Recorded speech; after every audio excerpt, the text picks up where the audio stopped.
Les questions.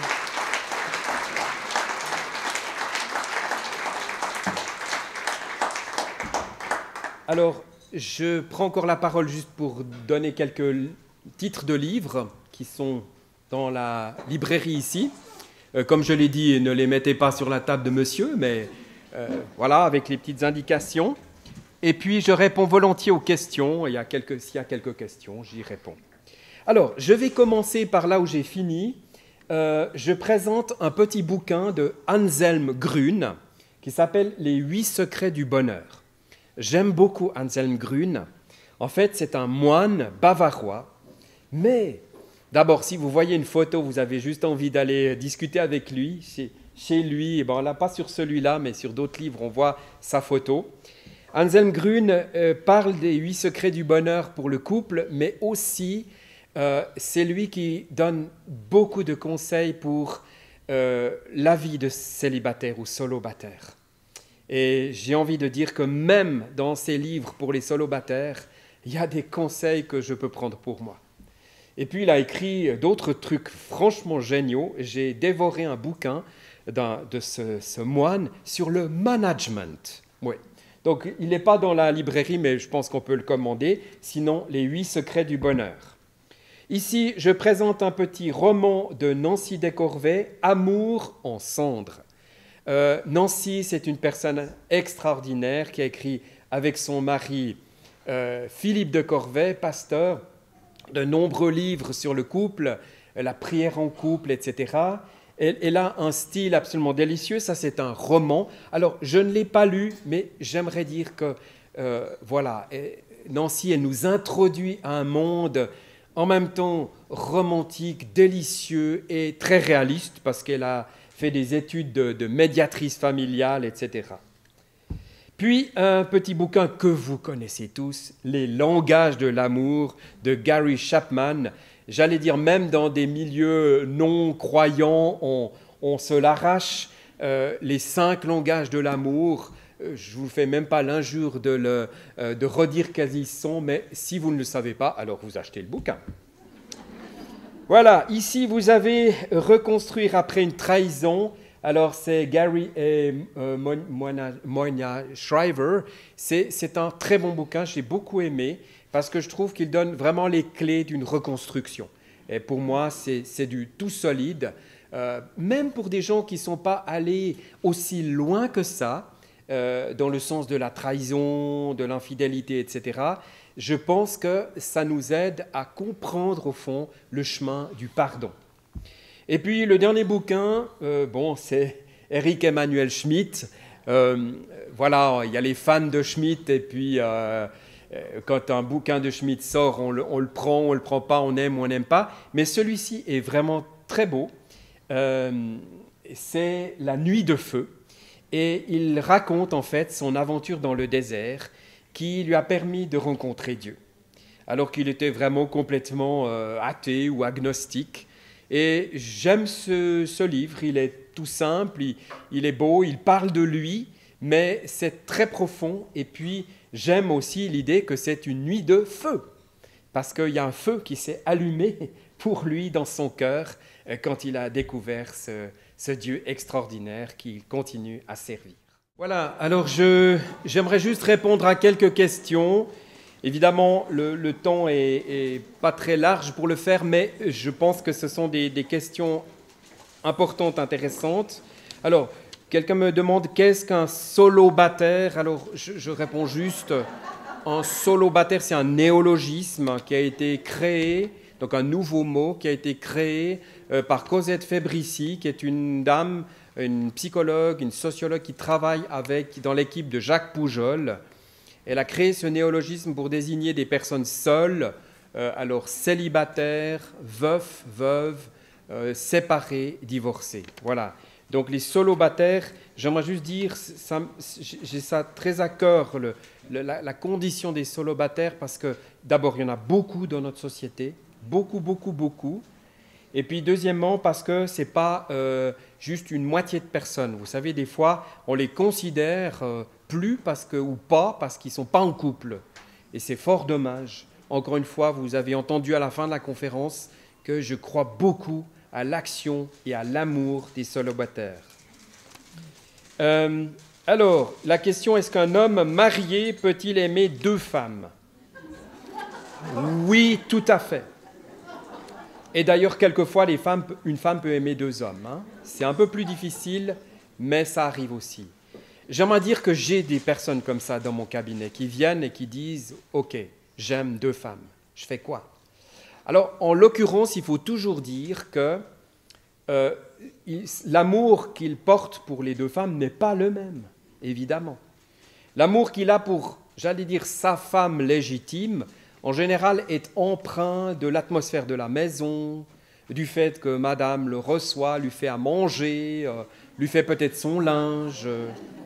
Quelquefois, se comporte un peu comme une maman. On est amis, on est copains, mais souvent, ce qui a été oublié, c'est ce que l'homme appelle le petit frisson, voyez ? Et le frisson, où est-ce qu'il le retrouve? Bien sûr, dans la sexualité. Et entre autres, pas que, mais dans le côté un peu aventureux. Et alors, du coup, le travail qui va être fait avec cette personne, si elle le veut bien, et pour autant que madame est d'accord qu'on travaille là-dessus, c'est que quelque part, il faut revaloriser justement la sexualité. Et revaloriser le côté aventure, découverte. Alors, j'ai envoyé une fois un monsieur, j'allais dire, attendre dans un bistrot pendant que madame avait préparé un scénario amoureux. Et madame, elle a dû bosser, parce que ça faisait longtemps qu'elle n'était plus dans le registre, vous voyez. Alors, elle a préparé un scénario amoureux et le gars, il était flashy. Et il a dit « Ah, mais c'était ça que j'attendais depuis longtemps. » Je lui ai dit « Quand même, vous auriez pu dire avant. Hein. »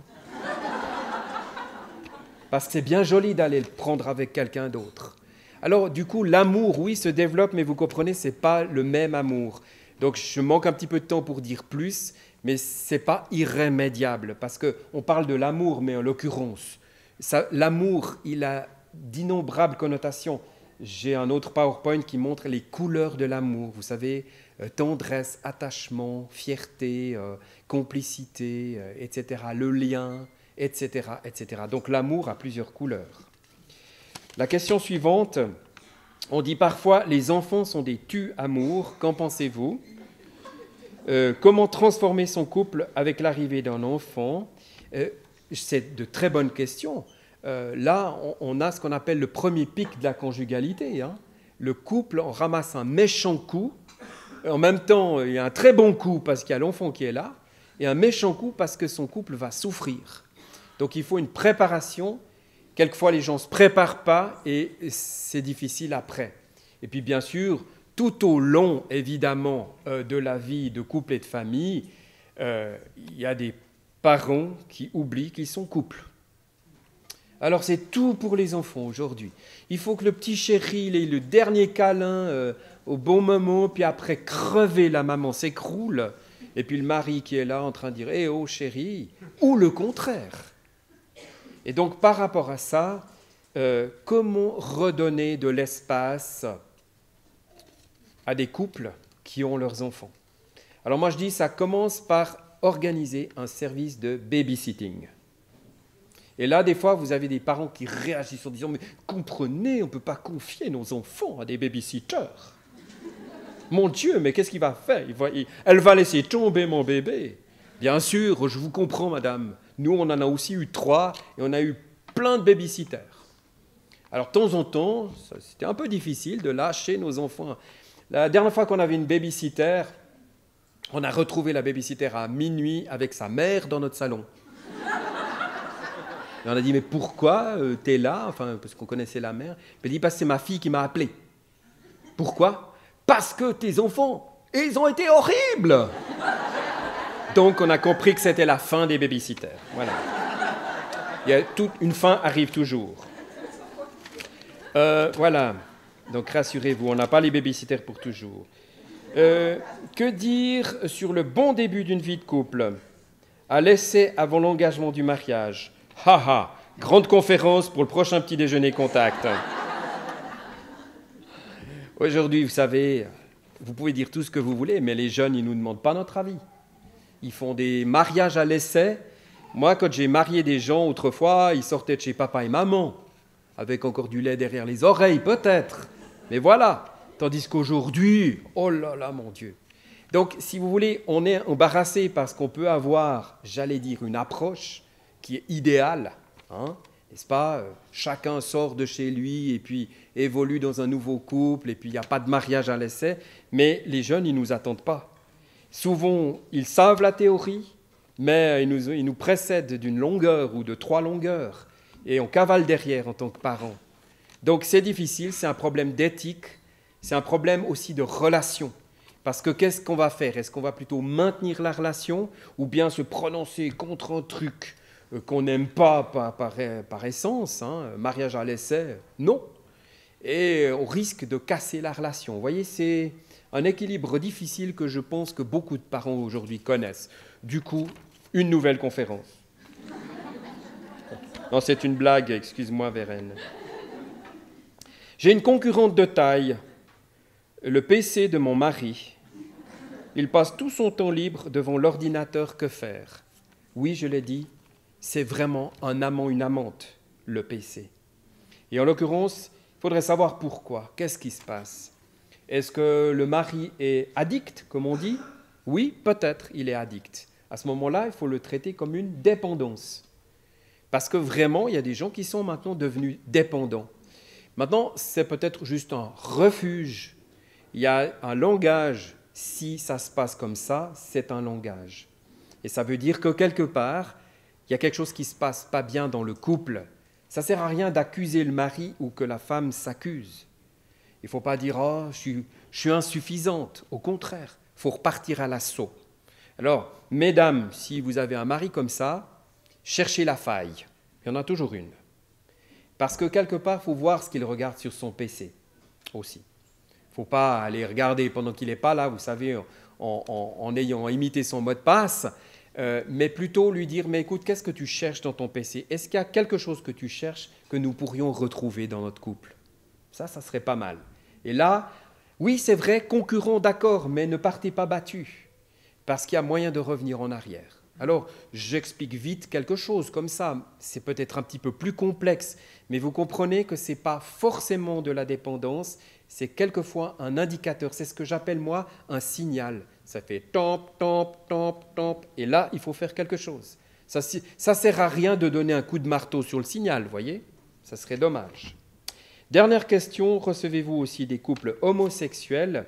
Alors oui, c'est arrivé 1 ou 2 fois. Ce que je remarque d'ailleurs, c'est que les homosexuels se présentent souvent avec une configuration homme-femme, alors que ce soit un couple de dames ou un couple d'hommes. Ce n'est pas dans mon éthique, je dis franchement, parce que quelque part, je n'ai pas l'impression que ça correspond à quelque chose qui est franchement... qui correspond peut-être au début de l'humanité, mais j'admets aussi que ces gens-là souffrent. Et quelquefois, en réalité, ça a été simplement de clarifier leur communication. Mais en l'occurrence, généralement, quand ils sentent que, voilà, que dans mon cabinet, il y a un certain, on vise le couple et la famille, je pense que ces gens-là vont plutôt dans d'autres cabinets. Mais ça m'est arrivé d'en recevoir.